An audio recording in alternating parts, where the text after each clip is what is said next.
نحمده ونصلي ونسلم على رسوله الكريم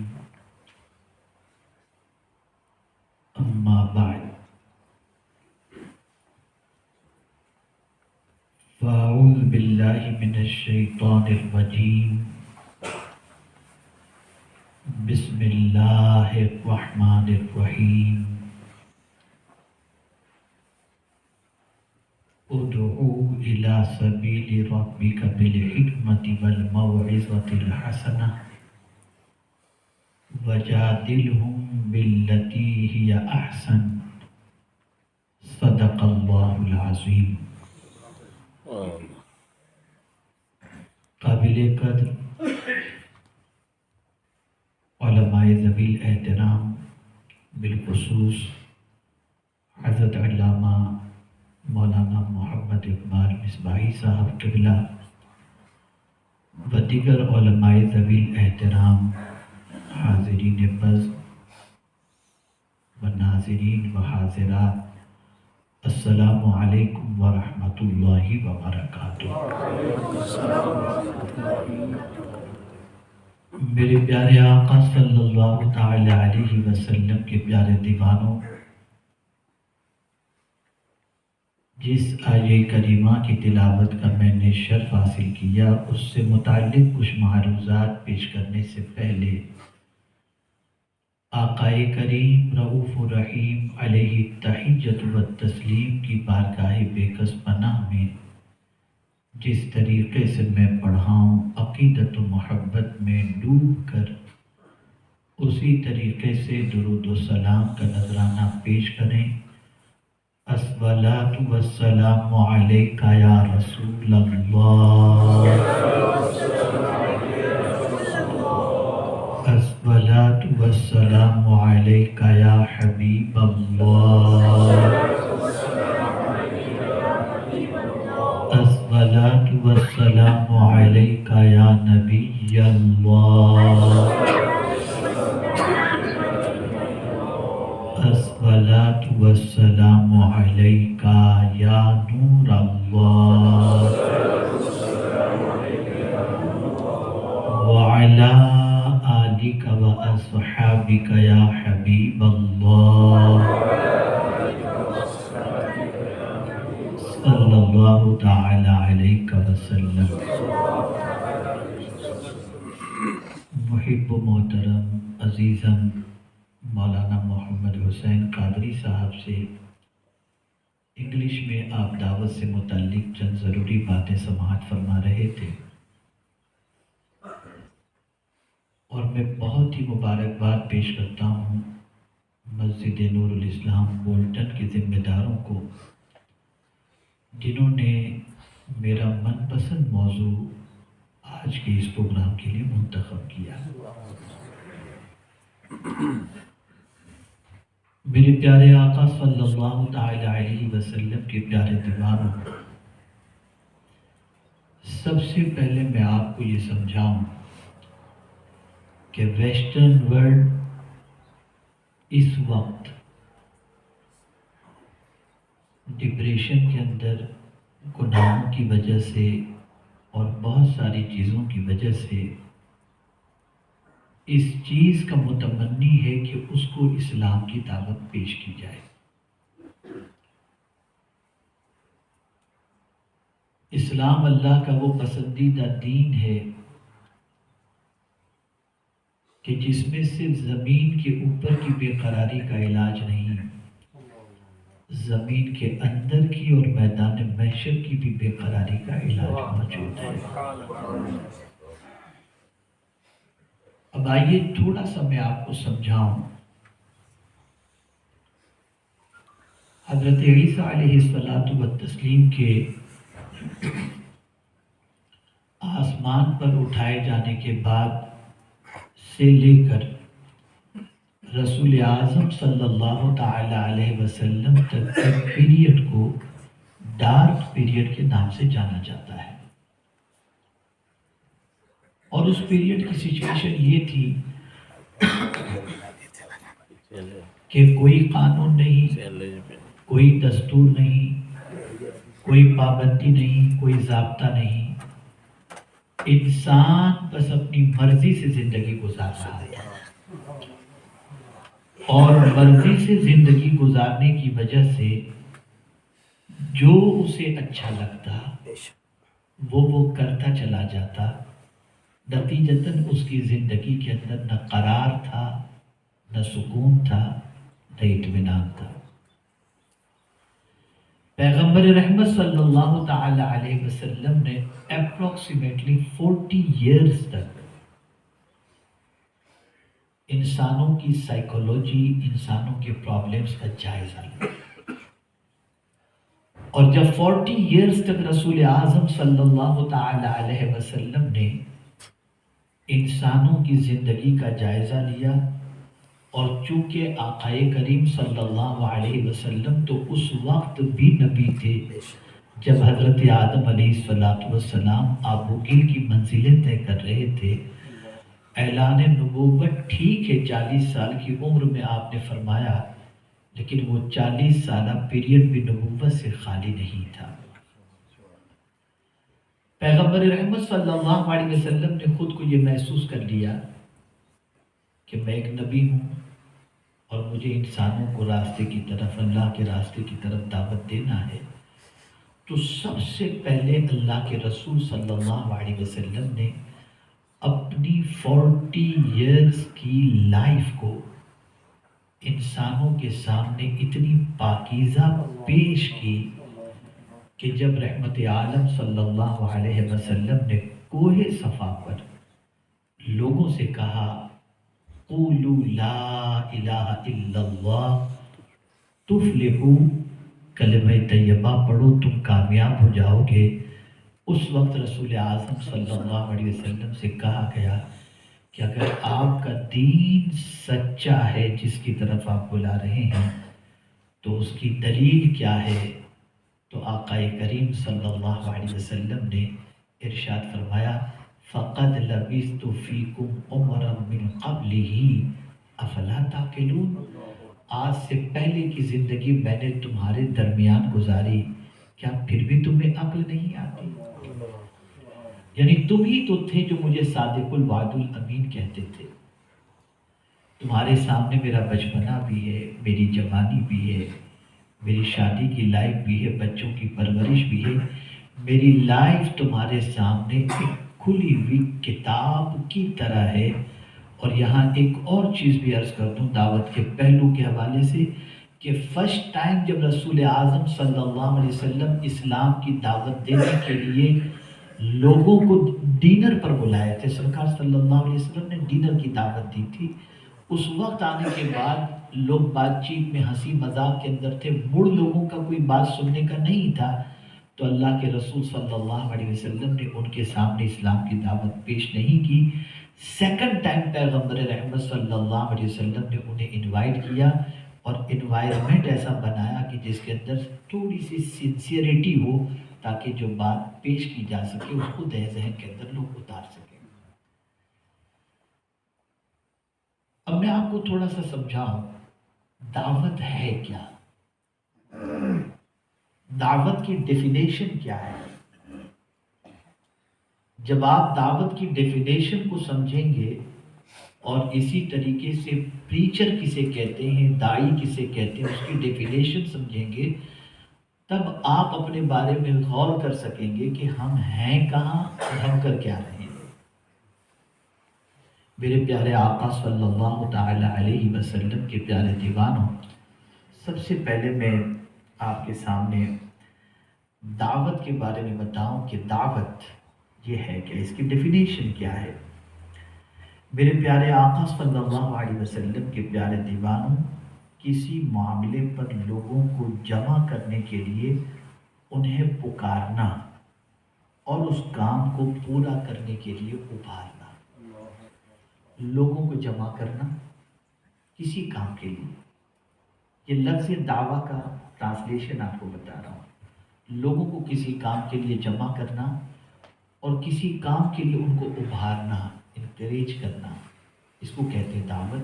لیکن اصطلاح شریعت کے اندر دعوت کا اصطلاحی مفہوم کیا ہے؟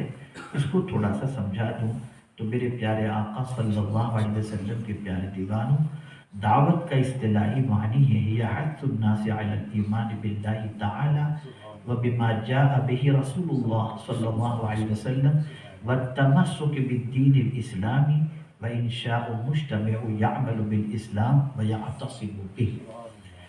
یعنی اللہ تعالی، غور سے سنیے گا، اللہ تعالیٰ اور شریعت محمدیہ صلی اللہ علیہ وسلم پر ایمان لانے اور دین اسلام کو مضبوطی سے تھامنے پر لوگوں کو ابھارنا اور اسلامی تعلیمات پر عمل کرنے والا معاشرہ تعمیر کرنا دعوت دین کہلاتا ہے. اللہ کے رسول صلی اللہ تعالی علیہ وسلم نے سب سے پہلے کس کی طرف بلایا؟ اللہ کی طرف.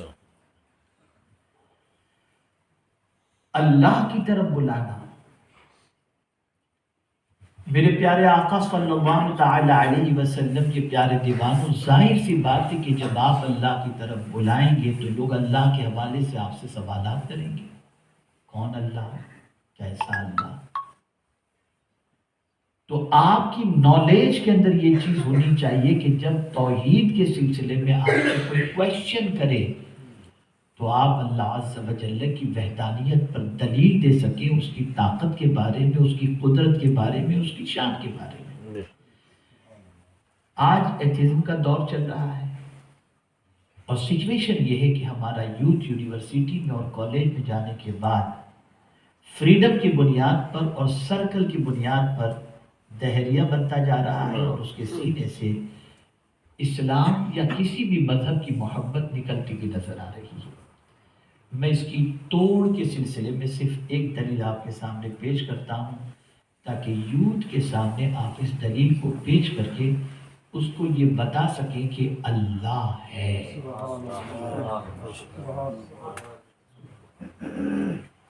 میرے پیارے آقا صلی اللہ تعالی علیہ وسلم کے پیارے دیوانوں، دنیا کے سارے انسانوں کی زندگی کا جائزہ لینے اور سائیکولوجیکل انسان کی طبیعت کے حوالے سے آپ غور کریں تو دنیا کا کوئی انسان بھی مرنا نہیں چاہتا اور جینے کے لیے کوئی کسر رکھنا نہیں چاہتا. وہ چاہتا ہے یہ دنیا ہمارے ہاتھوں سے نہ چھوٹے، یہ زندگی ہمارے ہاتھوں سے نہ چھوٹے. ایک انسان کیپیبل نہیں ہے اور خود سیک ہے، بیمار ہے، ایسی بیماری لگ گئی کہ ٹریٹمنٹ کی کیپیسٹی اس کے پاس نہیں ہے، تو وہ کہیں نہ کہیں سے کلیکشن، کسی چیریٹیبل ٹرسٹ، کسی اور ٹرسٹ سے رابطہ قائم کر کے، آرگنائزیشن سے رابطہ قائم کر کے اپنے یا اپنے بیمار کے ٹریٹمنٹ کے لیے کوشش کرے گا، اس لیے کہ اس کی سوچ سب سے بڑی یہ ہوگی یہ زندہ رہے یا میں زندہ رہوں. لیکن کیا کوئی پرماننٹ زندہ رہ پاتا ہے؟ سب چلے جاتے ہیں. ہزار کوششیں کریں، بہت سارے باڈی گارڈ کے درمیان رہتے ہیں، مر جاتے ہیں. مضبوط قلعے میں رہتے ہیں، مر جاتے ہیں. تو جو لوگ اللہ کو نہیں مانتے، قرآن نے جب اللہ کے سلسلے میں دلیل بھی پیش کی تو ایسی جگہ پر عظیم دلیل پیش کی. دلائل تو بہت سارے ہیں لیکن وہ دلیل جو عام طور پر یوتھ کی سمجھ میں آ جائے، میں وہ دلیل پیش کرتا ہوں تاکہ ایزیلی اللہ عز و جل کی طاقت و قدرت کو ماننے کے لیے انسان مجبور ہو جائے اور یہ سمجھ لے اللہ ہے اور پوری قوت والا ہے.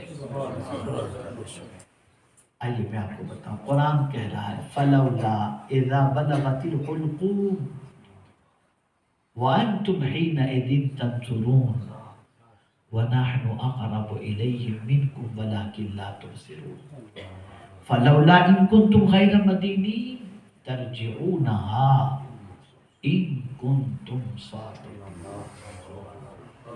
روح جب حلق میں اٹکتی ہے اس وقت لوگ قریب ہوتے ہیں، اس مریض کو، اس مرنے والے کو دیکھ رہے ہوتے ہیں. ہر کوئی یہ چاہتا ہے رشتہ دار ہو کے قریبی کہ یہ مرے نہیں، اور اس کے لیے پورا ایفرٹ، پوری طاقت، پوری توانائی، پورا سورس، میڈیکل سسٹم سے لے کر فائنانشیل ساری چیزیں وہ کھپا دیتا ہے کہ یہ آدمی مرنے نہ پائے۔ وہ اپنی طاقت لگاتا ہے اور سمجھتا ہے میں اس سے قریب ہوں۔ اللہ فرماتا ہے وَنَحْنُ أَقْرَبُ إِلَيْهِ مِنْكُمْ وَلَٰكِنْ لَا تُبْصِرُونَ، میں تم سب سے زیادہ اس سے قریب ہوں لیکن تم دیکھ نہیں سکتے، تم دیکھ نہیں سکتے۔ اور اگر تمہیں ڈاؤٹ ہے کہ میں اس کے قریب ہوں یا نہیں، تو اب قدرت نے چیلنج کیا، بہت طاقتور اپنے آپ کو سمجھتے ہو، بہت پاورفل تو سمجھتے ہو، تو ٹھیک ہے تم اپنی طاقت کا استعمال کرو، ہم روح نکال رہے ہیں، اگر تم سچے ہو تو روح کو پلٹا کے بتا دو۔ موت ایسی سچائی ہے کہ دنیا کا کوئی انسان موت کا انکار نہیں کر سکتا۔ وہ کون ہے جو انسان کی زندگی کو ختم کر دیتا ہے اور جسم سے روح کو نکال کر اسے بتا دیتا ہے تو طاقتور نہیں، میں طاقتور ہوں۔ وہ ذات میرے رب کی ہے، وہ ذات میرے پالنہار حقیقی ہے۔ آج پرابلم سب سے بڑا یہ ہے، میں ٹو بی فرینکلی عرض کر رہا ہوں کہ ہم اپنے رب کے بارے میں کچھ جانتے ہی نہیں،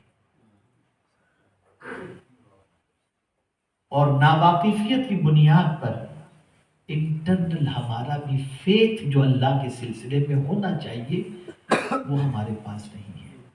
اس کا نقصان کیا ہوا؟ پتھروں پر بھروسہ شروع ہو گیا، یہ پتھر پر پہنو تو مال اتنا آئے گا، یہ پتھر پہنو تو مال اتنا آئے گا۔ یہ اللہ کے بارے میں نہ جاننے کی وجہ ہے۔ کبھی یہ کہا جاتا ہے فلاں نے روزی باندھ دی، فلاں نے رزق باندھ دی، اور پھر وہ دکان چل رہی، چلو ہم تمہارا رزق جاری کر دیں گے۔ اللہ کے بارے میں نہیں جانتے۔ قرآن کہتا ہے اللہ یبسط الرزق لمن یشاء ویقدر، اللہ جس کا چاہتا ہے روزی، جس کی چاہتا ہے کشادہ کر دیتا ہے، اور جس کی چاہتا ہے تنگ کر دیتا ہے۔ نظر الگ چیز ہے، باندھنا الگ چیز ہے۔ ہمیں ڈاؤٹ ہوتا ہے، ہمیں شک ہوتا ہے، اور ہمارا وہ کنیکشن جو اپنے رب کے ساتھ ہونا چاہیے ویسا کنیکشن اپنے رب کے ساتھ ہمارا ہو نہیں پاتا، اور جب نہیں ہو پاتا تو ہم اپنے رب کی طرف لوگوں کو بلاتے بھی نہیں اور نہ خود رب کی طرف آنے کی کوشش کرتے ہیں۔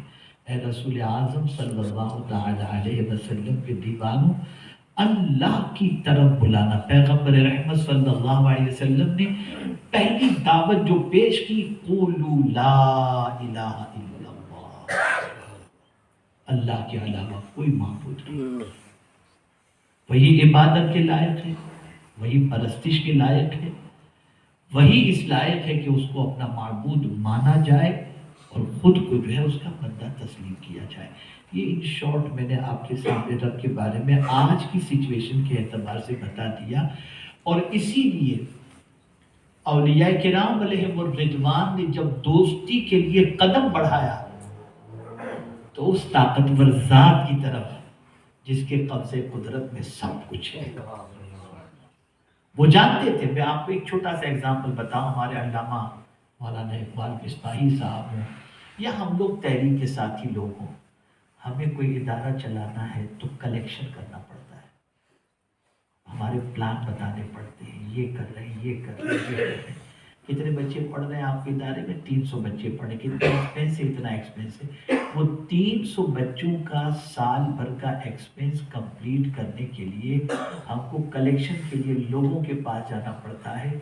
ایک کوشچن میں آپ سے کرتا ہوں، خواجہ صاحب کے یہاں لنگر میں کھانے والوں کے لیے کوئی کمی نہیں تھی، کوئی کوانٹیٹی نہیں تھی، ایک دن کا مسئلہ نہیں تھا، لیکن میرا سوال ہے کیا خواجہ صاحب کہیں کلیکشن کے لیے گئے؟ کوئی بتا دے مجھے۔ دینے والے سامنے سے آئے، سامنے سے آئے۔ کیا ریزن تھا؟ ریزن سب سے بڑا یہ تھا، من کان للہ کان اللہ۔ اس لیے پوری زندگی اپنے رب سے انہوں نے تعلق اور دوستی بڑھائی۔ اس سے اپنا رابطہ اسٹرانگ کیا، اس سے اپنے تعلقات کو مضبوط کیا۔ اور میں آپ کو بتاؤں، ہم اگر نماز پڑھتے ہوں، روزے رکھتے ہوں، حج کرتے ہوں، زکوٰۃ دیتے ہوں، عمرہ کرتے ہوں، اور پھر تھوڑی سی کوئی مصیبت آ جائے تو ہم کہتے ہیں یار اتنا سب کچھ کرتے ہیں پھر بھی یہ سب چیزیں، کیا پیغمبر رحمت صلی اللہ علیہ وسلم سے بڑھ کر کے بھی کوئی عابد و زاہد ہو سکتا ہے؟ اور میں نے بسا اوقات لوگوں کو دیکھا ہے کہ تھوڑی سی تکلیف کے بعد عبادت و ریاضت کرتے ہوئے اگر تکلیف آ جاتی ہے تو عبادت میں سست ہو جاتے ہیں، معاملات میں سست ہو جاتے ہیں، باقی چیزوں میں سست ہو جاتے ہیں۔ وہ کہتے ہیں کہ عبادت کر کے کوئی پرابلم سالو نہیں ہوتا تو معاذ اللہ کر کے کیا فائدہ، استغفر اللہ العظیم۔ لیکن جب میں رسول رحمت صلی اللہ علیہ وسلم کو دیکھتا ہوں جو سید العابدین ہے، اللہ اکبر، ان کی شان کیا ہے؟ دعویٰ، طائف کے میدان میں گئے، طائف کے اندر گئے، لوگوں کو اسلام کی دعوت پیش کر رہے ہیں، اچھائی کی طرف بلا رہے ہیں۔ جواب میں کیا ہو رہا ہے؟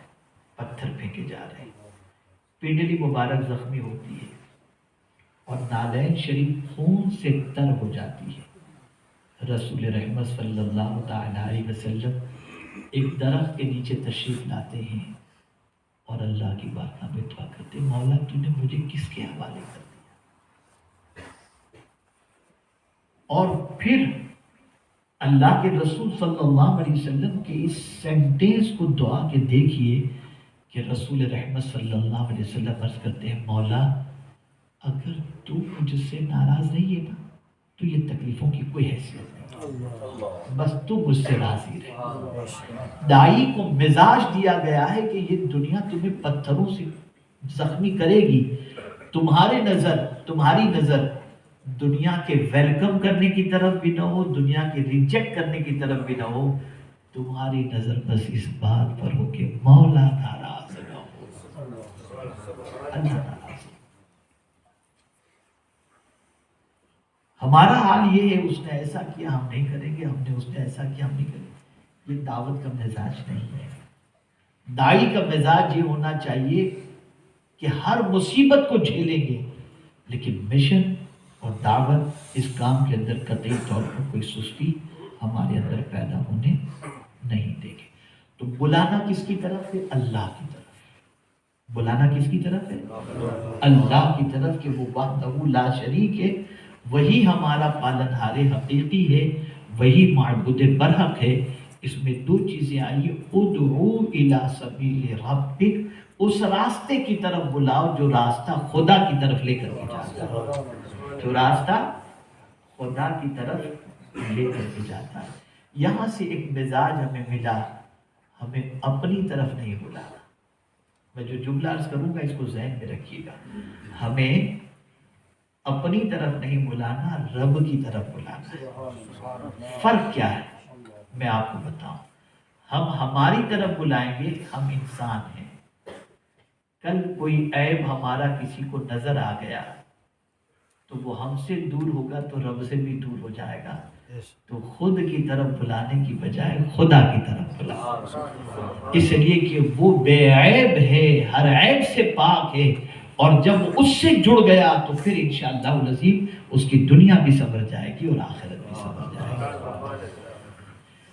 میرے پیارے آقا صلی اللہ تعالی علیہ وسلم کے پیارے دیوانوں، تو اللہ کے بارے میں، اسلام کے بارے میں، رسولان اعظام صلی اللہ علیہ وسلم کے بارے میں، پیغمبر رحمت صلی اللہ علیہ وسلم کے بارے میں ہماری نالج ہونی چاہیے، ہمارا علم ہونا چاہیے، ہماری معلومات ہونی چاہیے، ہماری اسٹڈی ہونی چاہیے۔ اگر وہ اسٹڈی ہمارے پاس نہیں ہے اور ہم دعوت کے میدان میں قدم رکھیں گے تو ممکن ہے کہ گئے ہوں اس کو اسلام کی طرف بلانے اور خود ہی اسلام سے ہاتھ دھو کر کے نہ بیٹھ جائیں۔ اس لیے ہمیں باقاعدہ دعوت کے سلسلے میں ورکشاپ لگانی چاہیے، اور توحید کے ساتھ خاص طور پر ایمانیات، آمنت باللہ وملائکتہ وکتبہ ورسلہ والیوم الآخر والقدر خیرہ وشرہ من اللہ تعالی والبعث بعد الموت۔ یہ جو ایمانیات ہے، اس کے بارے میں اچھی طریقے سے اسٹڈی کر لیں.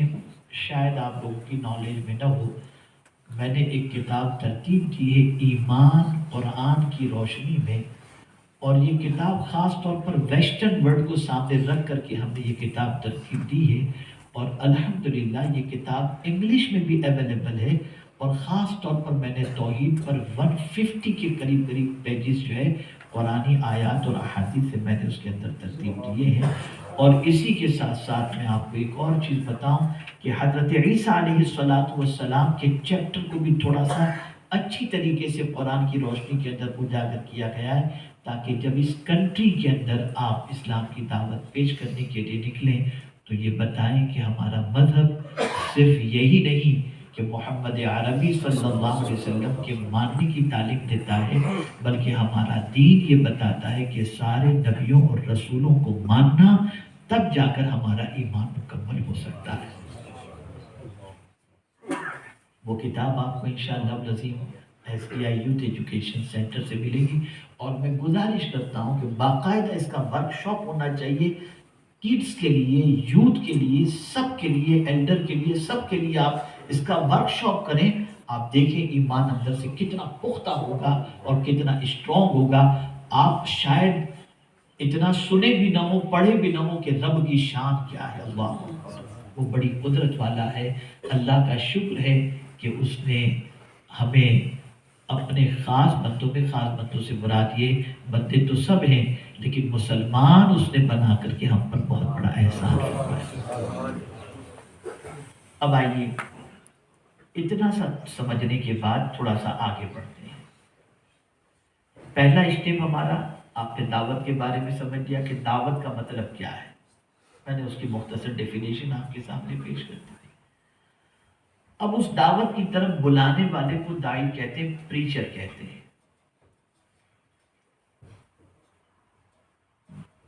پریچر کے اندر کچھ خوبیاں ہونی چاہیے. سب سے پہلی چیز، شاید ہمارے علماء حضرت مولانا کریم صاحب، مولانا خالد صاحب اور دیگر علماء، ہمارے سید صاحب وغیرہ، شاید یہ حضرات پہلی بار اس چیز کو سماعت کر رہے ہوں. دعوت کے سلسلے میں ایجوکیشن، پریکٹس، اس سے پہلے بھی ایک چیز ہے. جب تک کہ وہ چیز نہ ہو، انسان نہ پریچر بن سکتا ہے، نہ داعی بن سکتا ہے. اور وہ چیز ہے درد. میں اس کو دلیل کے طور پر پیش کروں. آقا کریم صلی اللہ علیہ وسلم نے پہلے لوگوں کو اسلام کی طرف نہیں بلایا. اس فرش گیتی پر تشریف لائے، سجدے میں گئے، رب ہب لی امتی، اور بتا دیا دعوت سے پہلے درد ہے. جب یہ درد ہوگا، قرآن نے اس کو مینشن کیا، فَلَعَلَّكَ بَاخِعٌ نَفْسَكَ، یہ درد ہے. لَقَدْ جَاءَكُمْ رَسُولٌ مِّنْ أَنفُسِكُمْ عَزِيزٌ عَلَيْهِ مَا عَنِتُّمْ، یہ درد ہے. جب تک کہ یہ درد نہیں ہوگا، اسی کو اعلیٰ حضرت عظیم البرکت امام عشق و محبت نے بڑے مزے میں فرمایا ہے کہ بلاغ کے معنی کیا ہوتا ہے. تبلیغ جو ہے نا، بلاغ کے معنی کیا ہوتا ہے. فرماتے کہ درد و سوز کے ساتھ کسی پیغام کو پہنچانا، اس کا نام ہے بلاغ. صرف یہ کہہ دینا وما علینا الا البلاغ المبین نہیں. درد ہونا چاہیے، وہ تڑپ ہونی چاہیے، وہ سوز ہونا چاہیے. جب تک کہ یہ درد و سوز نہ ہو، اس وقت تک دعوت کا کام پاسبل ہے ہی نہیں. میں آپ کو بتاؤں، قبول اسلام سے پہلے امیر حمزہ، ان کی زندگی کا جائزہ لیں آپ. ابو جہل نے رسول رحمت صلی اللہ علیہ وسلم کو زد و کوب کیا، تکلیف پہنچائی. سرکار صلی اللہ علیہ وسلم زخمی ہوئے. امیر حمزہ کی لونڈی جب امیر حمزہ شکار کر کے آئے تو ان سے کہا کہ آپ کو شکار سے فرصت نہیں، اور آپ کے بھتیجے کو ابو جہل نے آج بہت ستایا ہے. بس جوش میں آئے، جو کچھ ان کے پاس تھا لے کر کے پہنچے ابو جہل کی تلاش میں. بہت مارا ابو جہل کو، یہاں تک کہ لہو لہان کر دیا ابو جہل، پھر حضور کی تلاش میں نکلی، آقا کریم صلی اللہ علیہ وسلم کو پا لیا انہوں نے، دیکھا تو رسول اعظم صلی اللہ علیہ وسلم دونوں گھٹنوں کے درمیان اپنا سر رکھ کر بیٹھے ہوئے تھے، تشریف لائے، عرض کیا بھتیجے خوش ہو جاؤ، میں نے ابو جہل کو بہت مارا ہے، میں نے بدلہ لے لیا تمہارا، بہت مارا ہے، درد دیکھیے، دین کی دعوت کی فکر دیکھیے، رسول اعظم صلی اللہ علیہ وسلم نے اپنا سر مبارک اوپر کیا، اپنے چچا کو دیکھا اور کہا چچا جان آپ مجھے خوش کرنا چاہتے ہیں؟ کہا ہاں میں آپ کو خوش کرنا چاہتا ہوں۔ سرکار نے فرمایا ایک بار کلمہ پڑھ لیجئے میں خوش ہو جاؤں، اور اسی وقت میرے حمزہ داخل اسلام ہوئے اور انہوں نے اسلام قبول کر لیا۔ یہ ہے درد، یہ ہے مینٹلٹی، یہ ہے فکر کہ تمہارے مشن سے تمہیں اتنی محبت ہو کہ کون تمہارے ساتھ کیا کر رہا ہے تمہیں اس کی فکر نہ ہو، مشن مشن اور مشن۔ جب تمہاری دعوت کی یہ سچویشن رہے گی اور جب یہ درد تمہارے اندر رہے گا تو تمہاری دعوت بھی بہت پھیلے گی اور تمہاری دعوت کو لوگ قبول کرنے کے لیے تیار ہو جائیں گے۔ اب آئیے میں آپ کو سمجھاؤں رسول اعظم صلی اللہ تعالی علیہ وسلم نے داعی کیسے تیار کی۔ خود آقا کریم صلی اللہ علیہ وسلم تو داعی اعظم تھے، لیکن میرے آقا صلی اللہ تعالی علیہ وسلم ٹیچر تیار کرنا چاہتے تھے کہ مشن میں اگر ظاہری طور پر اس دنیا سے چلا بھی جاؤں تب بھی مشن زندہ رہنا چاہیے، اور اسلام کی آغوش کے اندر لوگ آ کر کے پناہ لیتے رہے۔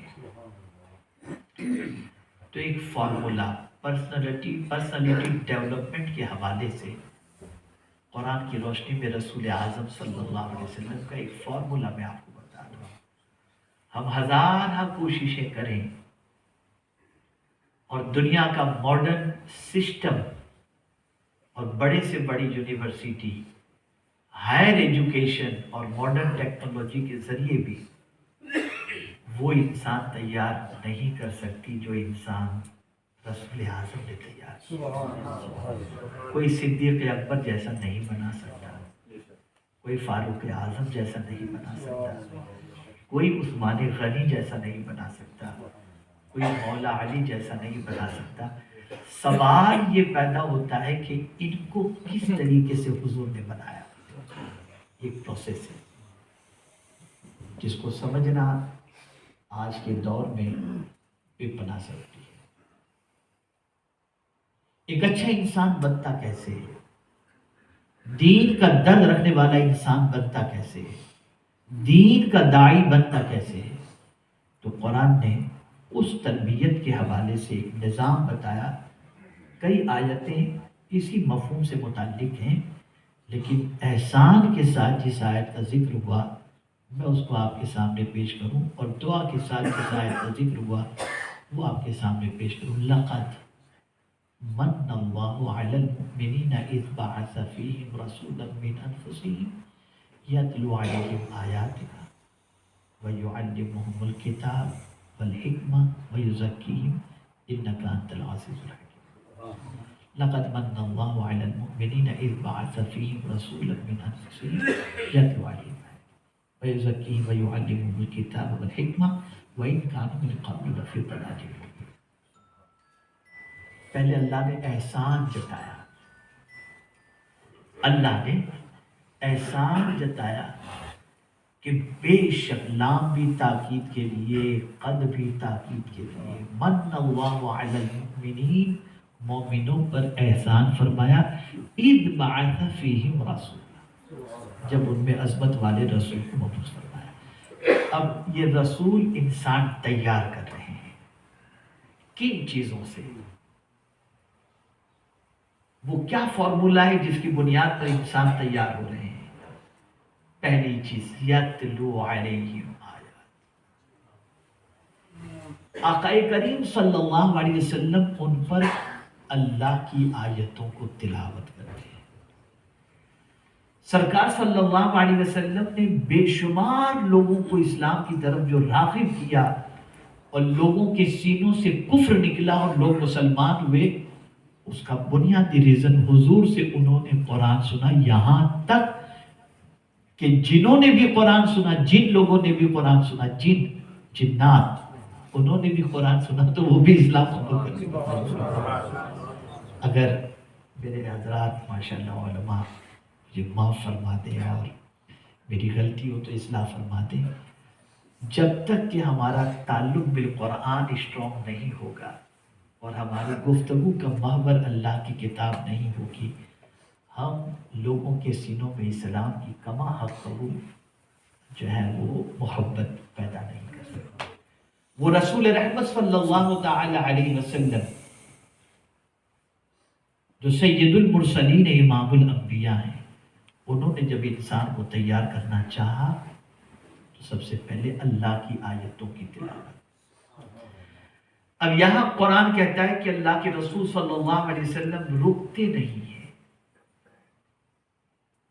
آیتوں کی تلاوت سے کان، دماغ یہ روشن ہوتا ہے، لیکن ظاہر سی بات ہے دل میں بھی تو بہت ساری چیزیں ہیں نا، اس کو بھی تو روشن کرنا ہے، اس کے اندر بھی تو انقلاب لانا ہے۔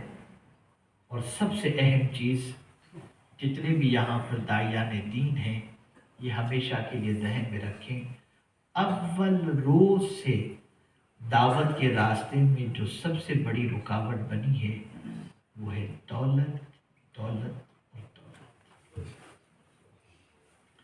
کسی بڑے مفکر نے کہا کہ کسی داعی کو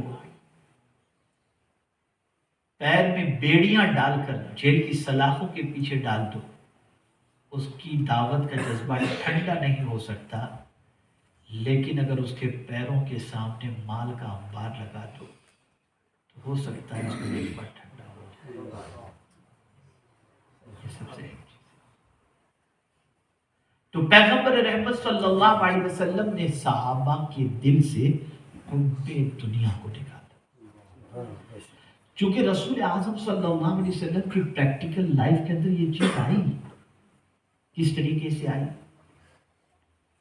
کہ ابو طالب کے پاس لوگ پہنچے کہ آپ کے بھتیجے سے کہیں کہ دین کی دعوت کا کام چھوڑ دیں، اگر عرب کی کسی اچھی لڑکی سے شادی کرنا چاہے تو وہ دے دیں گے، ان کو مال چاہیے تو مال دے دیں گے۔ تو رسول اعظم صلی اللہ علیہ وسلم جانتے تھے کہ مشن سے روکنے کے لیے دولت کا حربہ سب سے زیادہ استعمال کیا جاتا ہے، اور حسن کا حربہ تو آقا کریم صلی اللہ علیہ وسلم نے اسی وقت فرمایا تھا کہ ایک ہاتھ میں چاند اور دوسرے ہاتھ میں سورج رکھ دو اور مجھ سے کہو کہ میں دین کا کام نہ کروں، سب ٹھکرا دوں گا لیکن دین کا کام نہیں چھوڑوں گا۔ لیکن نبی کا وقت، نبی کی کیفیت اور نبی کا دل ہوتا ہے۔ عام انسان کا دل نبی کے دل کے برابر تو نہیں ہوتا نا۔ تو رسول اعظم صلی اللہ علیہ وسلم نے صحابہ کے دل سے حب دنیا کو نکالا، اور کس طریقے سے نکالا؟ اللہ اکبر۔ وَيُزَكِّي آقا کریم صلی اللہ علیہ وسلم نے تزکیہ فرمایا۔ انشاءاللہ زندگی رہی تو میں کبھی بتاؤں گا کہ دل کا بھی تزکیہ، لباس کا بھی تزکیہ، آنکھوں کا بھی تزکیہ، یہ سب کے تزکیے کے بارے میں قرآن مقدس میں موجود ہے۔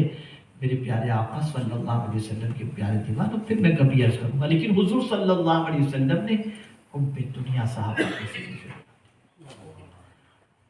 دنیا کا کوئی بھی شخص کسی صحابی کو مال سے خرید نہ سکا، اور ہزارہ کوشش کی گئی، یہاں تک کہ گرم ریت پر گھسیٹا گیا،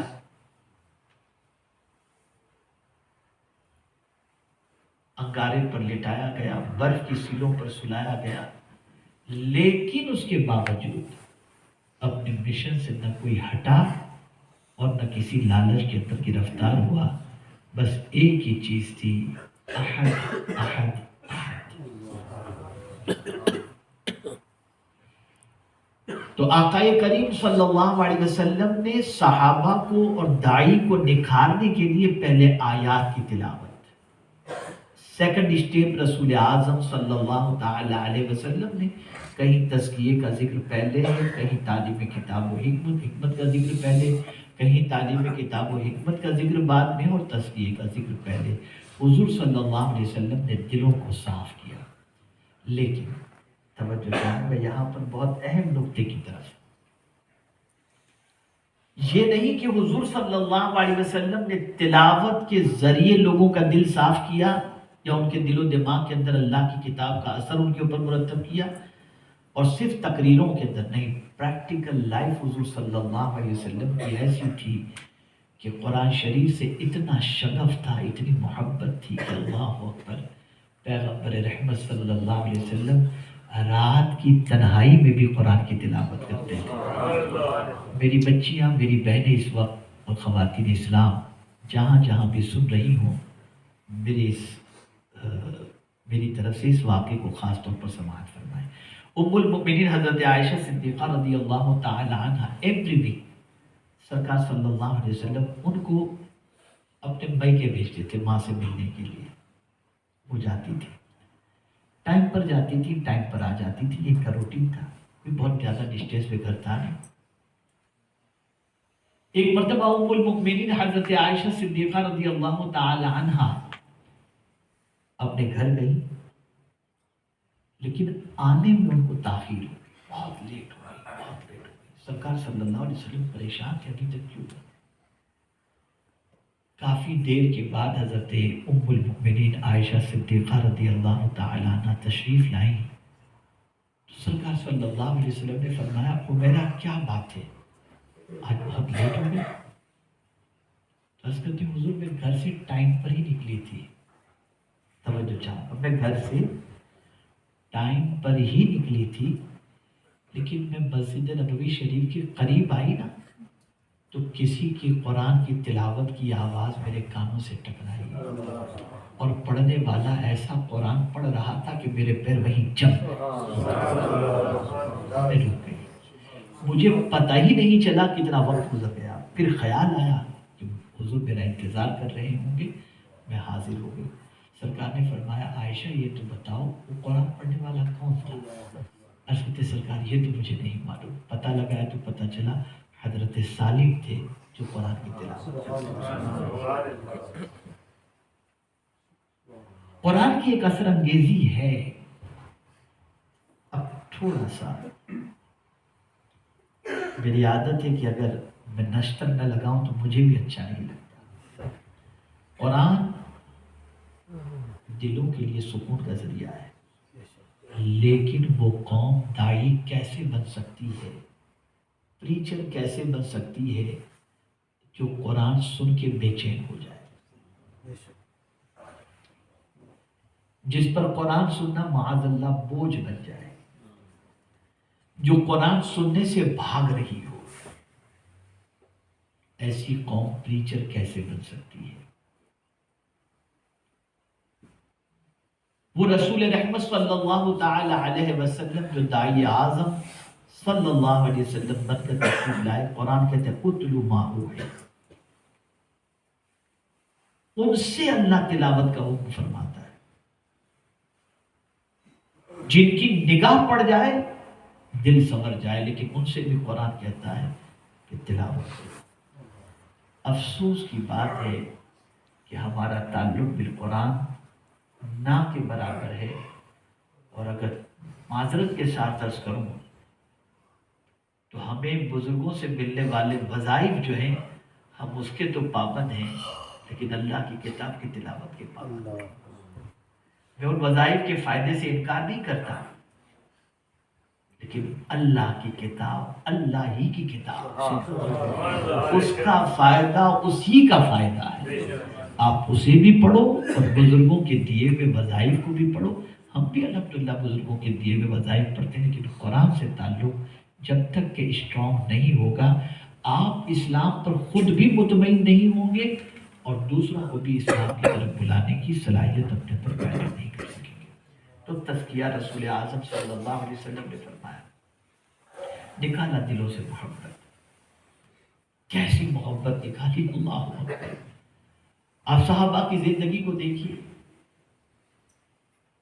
محنت و مشقت سے مال کما رہے ہیں، ذات پہ خرچ کرنے کی بات آتی ہے تو غور کرتے ہیں، نبی پر خرچ کرنے کی بات آتی ہے تو ذرا بھی نہیں سوچتے، جاتے نظر آتے۔ یہ ان کی تربیت ہوئی تھی، یہ ان کی ذہن سازی ہوئی تھی۔ پریچر کے لیے ضروری ہوتا ہے اللہ کی محبت، اس کے رسول صلی اللہ علیہ وسلم کی محبت سے وہ اپنے دل کو منور و مجلہ کرے اور تلاوت قرآن مقدس کو اپنی زندگی کے لیے لازم قرار دے اور اس کو اپنی عادت میں شامل کر لے۔ تیسری چیز، رسول اعظم صلی اللہ علیہ وسلم نے صرف تزکیہ نہیں فرمایا، رسول اعظم صلی اللہ تعالی علیہ وسلم نے صرف تعلیم نہیں، صرف رسول اعظم صلی اللہ علیہ وسلم نے تلاوت نہیں فرمائی، بلکہ آقا کریم صلی اللہ علیہ وسلم نے کتاب و حکمت کی تعلیم عطا فرمائی۔ اب یہ کتاب حضور نے سمجھائی، یہ کتاب کیا ہے، اس کتاب کے اسرار و رموز سمجھائے، اس کے نکات سمجھائے۔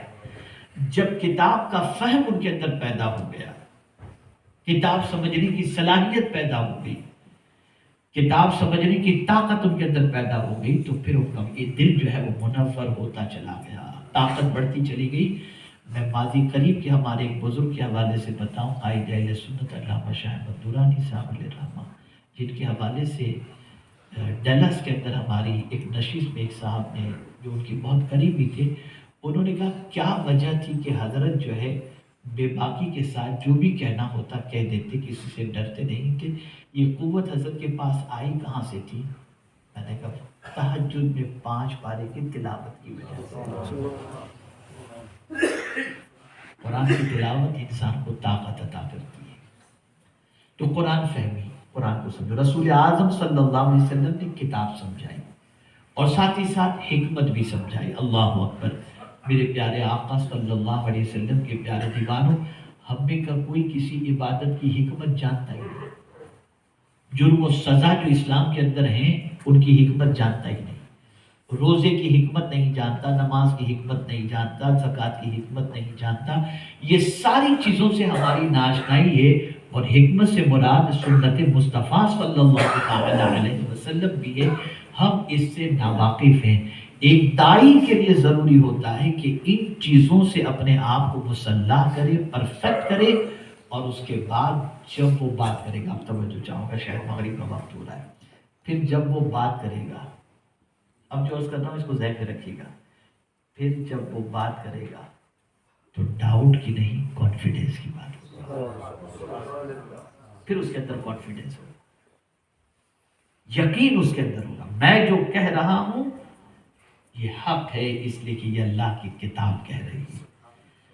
اور اسی کے ساتھ ساتھ میرے پیارے آقا صلی اللہ علیہ وسلم کے پیارے دیوانوں، دائی کے اندر اس کے علاوہ مزید کیا خوبیاں ہونی چاہیے، میں چند باتیں آپ کے حوالے کر دوں تاکہ آپ اپنے آپ کو سیٹ کر سکیں۔ مجھے بہت مسرت ہے، میں تو اس قسم کے ورکشاپ، اس قسم کے پروگرام کو بہت پسند کرتا ہوں، اور الحمدللہ انڈیا میں کرتا بھی ہوں، لیکن دعوت کے موضوع پر انگلینڈ میں شاید یہ پہلی بار اس قسم کا پروگرام ہو رہا ہے، اور مجھے بڑا اچھا لگ رہا ہے کہ وہ نعرے بازی والی تقریروں کے مقابلے میں آپ اس سنسیئر گفتگو کو بڑی دلچسپی کے ساتھ سنیں۔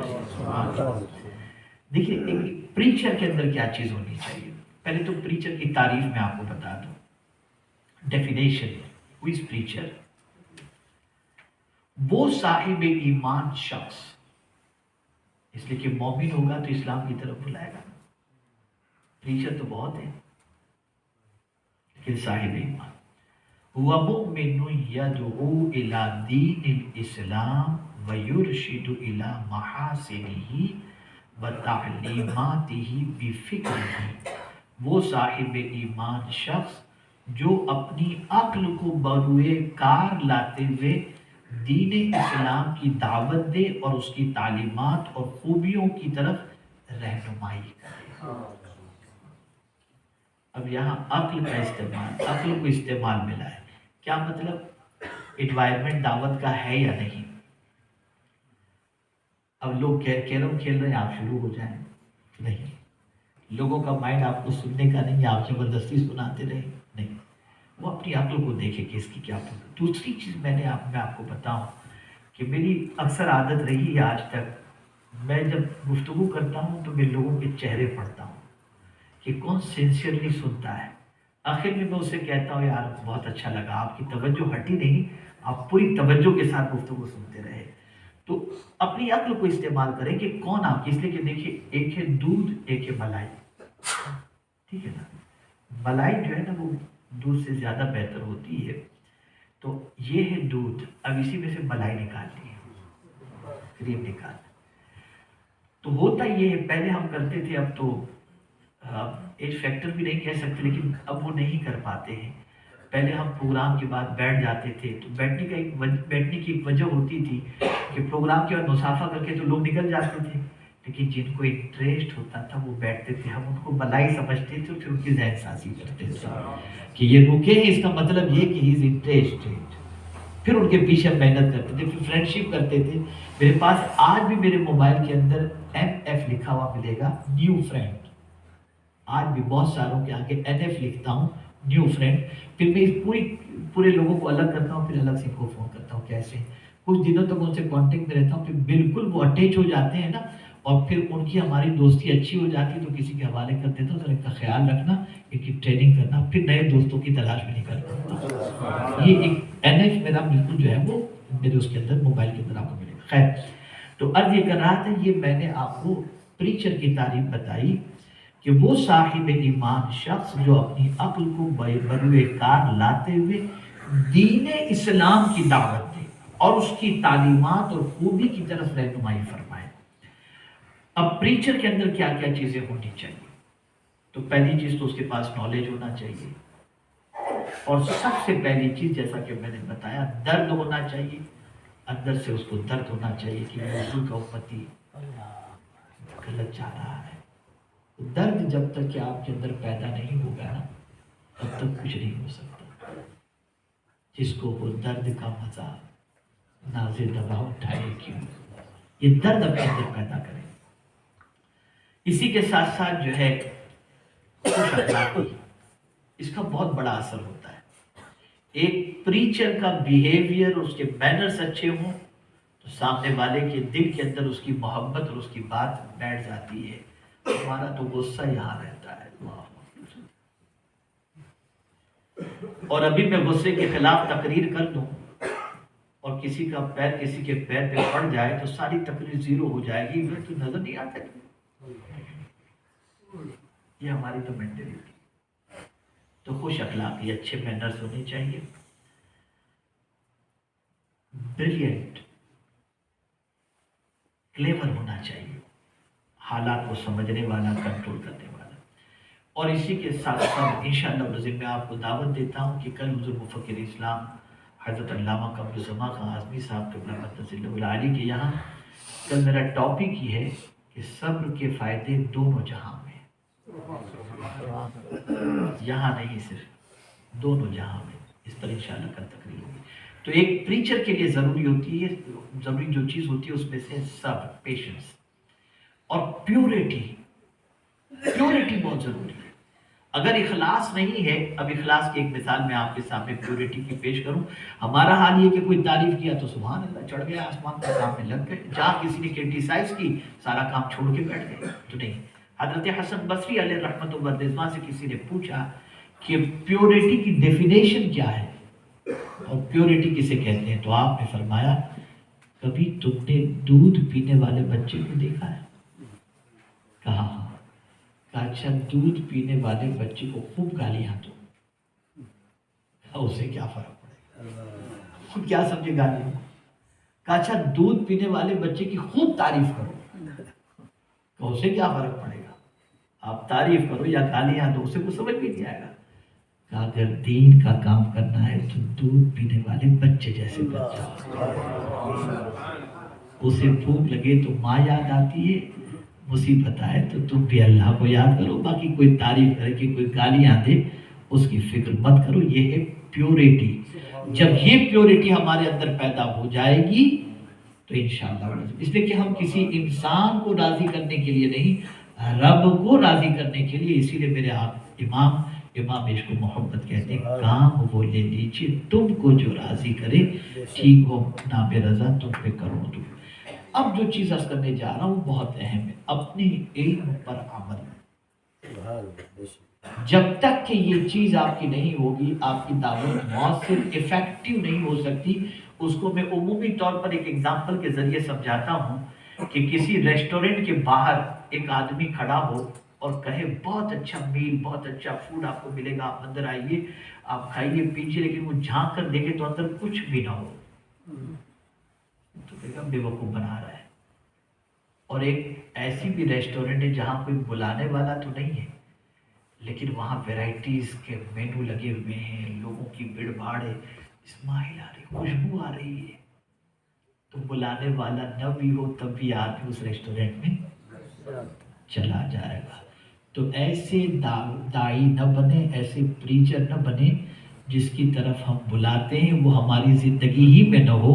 ایسے بنے کہ ہمارا عمل خوشبو بن کر ان کے دماغ کو معطر کر دے. اسی طریقے سے جو ہے وہ لوگوں کی عقل کے مطابق ان سے بات کی جائے.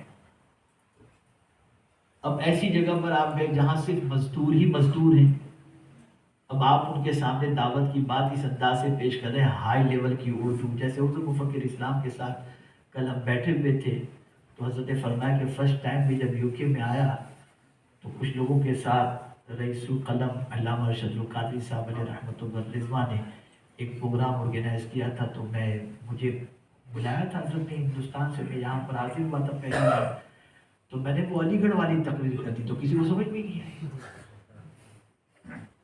تو میں نے سمجھا کہ میں کہاں آ گیا, میں تو فیل ہو گیا, لوگ کیا سمجھ کے بلائے. تو لوگوں کی عقل کے مطابق بات کرنا یہ پریچر کی ذمہ داری ہوتی ہے. اسی طریقے سے میرے پیارے آقا صلی اللہ تعالی علیہ وسلم کے پیارے دیوانوں, ضرورت ہی صبر کی ہوتی ہے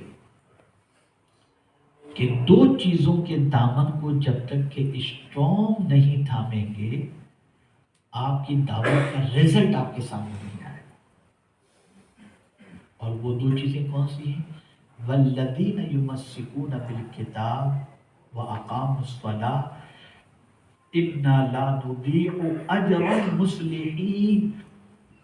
وہ جنہوں نے کتاب کو تھام لیا, نماز قائم کی, اللہ تعالیٰ اصلاح کرنے والوں کے اجر کو ضائع نہیں فرماتا. اس لیے جتنے بھی بزرگان دین کی زندگی آپ دیکھیں گے تو آپ کو یہ دو چیزیں ان کے سکسیس ہونے کے اندر نمایاں طور پر نظر آئیں گی کہ کوئی عشاء کے وضو سے فجر کی نماز پڑھ رہا ہے, تو کوئی جو ہے وہ 1000 رکعت نفل پڑھ رہا ہے, کوئی 3 دن میں قرآن ختم کر رہا ہے. یہ ان کی زندگی آپ کو نظر آئے گی. تو جب یہ دو چیزیں تھیں تو وہ کہتے نہیں تھے, وہ خاموش بھی رہتے تھے تو لوگوں کی زندگیاں پتہ چلا کرتی تھی. تو ایک سکسیسفل پریچر ہونے کے لیے عملی طور پر یہ دو چیزیں بے پناہ ضروری ہیں.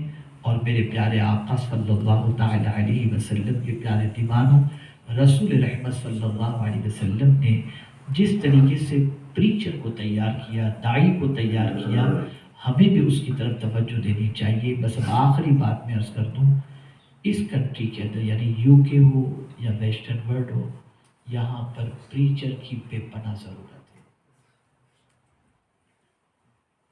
اور میں پورے کانفیڈنس کے ساتھ کہہ رہا ہوں کہ تھوڑا سا پیار, تھوڑی سی دلیل, تھوڑی سی محنت, تھوڑی سی سیکریفائس اور کوشش اگر کی جائے تو یہاں کے لوگوں کے حوالے سے میں بتاؤں کہ ایک بڑی تعداد میں لوگ اسلام کی آغوش میں آ سکتے ہیں. ایک تو ان لوگوں کو جو اسلام سے ناواقف ہیں ان کو اسلام کی آغوش میں لانے کی کوشش کی جائے, اور دوسرا وہ کہ جو مسلمان ہیں اور ان کی زندگی اسلام سے ڈسٹینس بنا رہی ہے اور وہ لوگ دوسری طرف مائل ہو رہے ہیں, ان کی طرف محنت کرنا بے پناہ ضروری ہے. یہ علماء کے طبقے کی ذمہ داری ہے, وہ اپنے حساب سے کریں, اور عوام کی ذمہ داری یہ ہے کہ جتنا وہ جانتے ہیں اتنا لوگوں تک وہ پہنچانے کی کوشش کریں. اور سپورٹر بنے علماء کے، داعی کے، اور خود اس میدان کے اندر کودے۔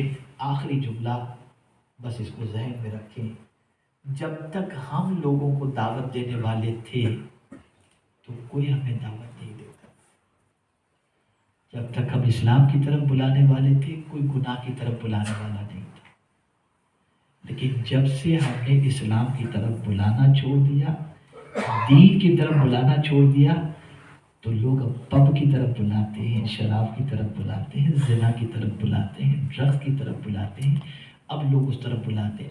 آپ دعوت کا کام شروع کرو، محنت کرو، مشقت کرو، ٹریننگ حاصل کرو، اور پھیل جاؤ، اور اللہ عز و جل اور اس کے رسول صلی اللہ تعالیٰ علیہ وسلم کے مشن کی طرف لوگوں کو آواز دو۔ انشاءاللہ رب قدیر اس کا صلہ دنیا میں بھی عطا فرمائے گا اور آخرت میں بھی عطا فرمائے گا۔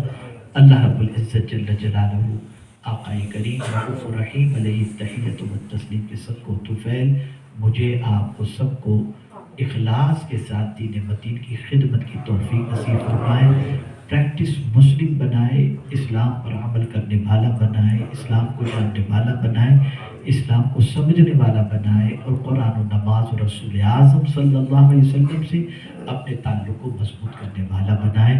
وما علینا الا البلاغ المبین۔ السلام علیکم۔